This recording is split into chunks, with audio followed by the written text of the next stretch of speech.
공급 불안 잠재울까, 신호 약하면 집값 못 잡아. 현재 부동산 시장은 6.27 대책 이후 거래량이 급감하면서 관망세가 강해진 상태입니다. 6월 서울 아파트 거래량이 12,052건이었는데요.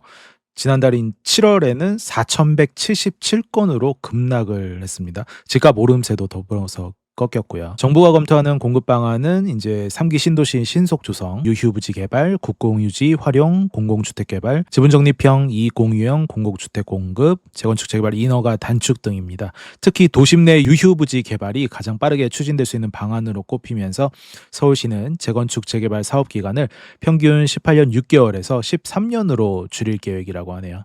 하지만 거론되는 대책들이 실제 공급까지는 오랜 시간이 걸리는 데다가 이미 시장에서 예상 가능했던 내용들이라는 지적이 많습니다. 또한 유휴부지 개발 같은 경우에는 이번이 처음 하는 게 아니죠. 예전에도 했었는데 주민 반발 등으로 지연될 가능성이 큽니다. 가장 큰 문제는 수도권 아파트 입주 물량이 27년까지 계속 감소할 예정이어서요. 공급 부족 불안감이 여전하다는 점입니다. 전문가들은 공급 대책 외에 부동산 세제 완화 등을 통한 다주택자의 매물 유도가 필요하다고 제언하고 있습니다. 그것봐 팔리잖아 마피 떴던 이 아파트의 성공 전략. 경기도 광명시의 대단지 아파트 트리우스 광명이 분양가보다 낮은 일명 마이너스 프리미엄 마피라고 부르죠. 마피 매물이 있었음에도 불구하고 조합이 일반 분양가 수준으로 내놓은 보류주 물량이 대부분 성공적으로 소진되었다고 하네요. 총 28가구 중에 25가구가 낙찰되었고요. 현재 3가구만 남아있는 상태랍니다.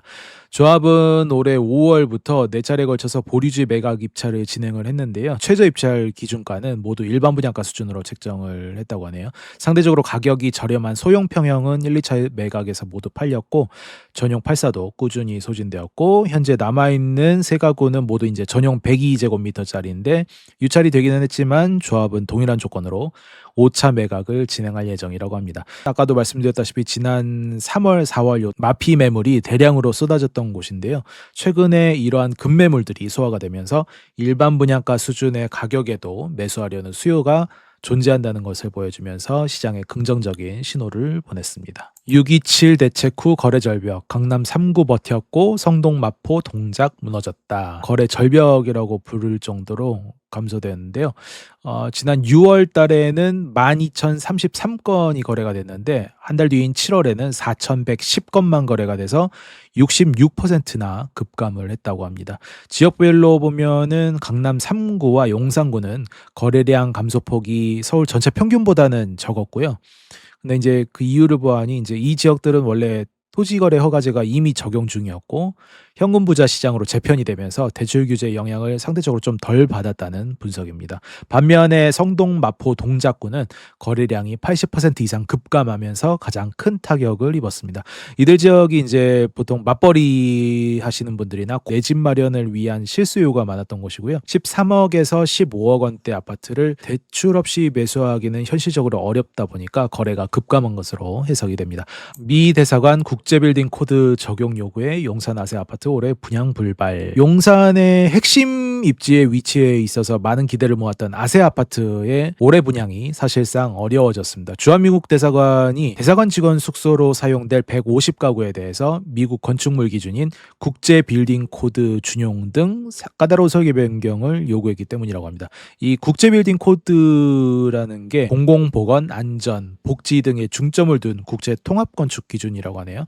그러니까 이제 뭐 건축물 지을 때 우리 스프링클러라던가 방화구획, 피난 통로 등의 기준이 국내 건축법보다는 아무래도 훨씬 엄격하고 이런 엄격한 기준을 적용을 할 경우에는 공사 기간과 비용이 크게 증가하게 되다 보니까 지난해 7월 착공했던 공사가 현재는 중단된 상태고 구형주택과 국토부 미 대사관의 협의가 필요한 상황이라고 합니다. 총 997가구 중에 800가구 이상이 일반 분양으로 예정되어 있다 보니까 청약 수요자들의 관심이 매우 기는 했지만 이번 사태로 인해서 분양이 기약 없이 연기되면서 용산의 잠재적 공급량에도 차질이 생겼습니다. 청량리역 인근 용두동 신통기획 확정, 총 695가구 공급. 서울 동대문구 용두동 39-361번지 일대가 서울시의 신속통합기획을 통해서 재개발이 됩니다. 최고 42층, 총 695가구 규모의 주택이 공급될 예정입니다. 이 지역은 청량리역이랑 인접해 있지만요, 노후주택이랑 열악한 환경 등으로 인해서 정비가 시급했던 지역입니다. 용도 지역이 원래 2종이었는데 3종 주거지역으로 종상향하고 용적률 보정 개수를 반영해서 사업성을 높여주기로 했다고 합니다.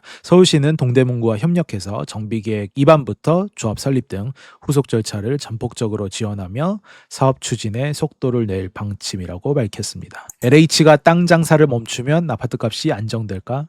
정부가 LH 3기 신도시에서 주택용지를 민간에 팔지 않고 장기 임대하는 방안을 논의 중이라고 합니다. 이는 이재명 대통령이 직접 지적한 문제로 현재 LH의 땅 장사 구조가 부동산 시장 안정에 역행한다고 판단했기 때문입니다. 그동안 LH는 토지를 민간에 매각해서 얻은 이익으로 공공임대 사업의 적자를 메워왔는데요. 이로 인해서 LH의 경영이 부동산 경기에 따라서 좌우가 되고 집값 상승과 이해관계가 일치하는 문제가 있었죠. 하지만 이러한 사업 방식을 전환하게 되면 토지 비용이 빠지면서 분양가를 낮춰서 실수요자들이 저렴한 가격에 주택을 구매할 수 있게 되겠고요. 또한 LH는 토지 임대료를 장기간에 걸쳐 회수함으로써 개발 이익을 지속적으로 확보할 수 있는 장점이 있겠죠. 전문가들은 이를 미국 뉴욕의 배터리파크 시티 사례처럼 장기적으로 공공사업에 재투자하는 모범 사례로 만들 수 있다고 제언을 한다고 합니다. 하지만 성공적인 정착을 위해서는 여러 가지 과제가 남아있죠. 토지 임대 방식이 사업 초기에 대규모 재정 투입이 필수 불가결하고, 또 임대료를 너무 낮게 책정하면 예전 사례처럼 이제 로또 분양 같은 게 되어버려서 투기 수요를 부추길 수가 있겠죠. 결국 적정 수준의 임대료를 설정하는 것이 가장 중요하다 하겠고, LH가 앞으로 택지 매각을 중단하겠다는 분명한 신호를 시장에 보내서 임대 택지가 외면받지 않도록 해야 할 것입니다. 결론적으로 LH의 사업 방식 개편은 부동산 시장 안정에 기여할 잠재력을 지니긴 하지만 성공은 세부적인 정책 설계와 규제 뒷받침에 달려 있다고 하겠습니다.